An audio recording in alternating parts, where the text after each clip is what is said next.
Hello everyone, in this video we will learn how to check the remaining space in hard drive. So what is a hard drive now? Everything that you have on your computer is stored on a hard drive, and it can be external and it can be internal. To learn more, you can come back here later. So this is the way we are going to implement this video. Now let's get started. So now I am at my desktop. So first of all, I will click on this PC.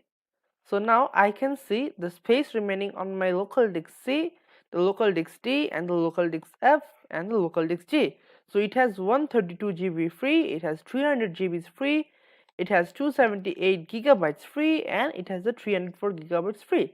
So this is the simple way you can see how much space is remaining in your hard drive. Now let's have a look at the summary. So in this video we have covered how to check the remaining space in your computer hard drive. Thank you for watching.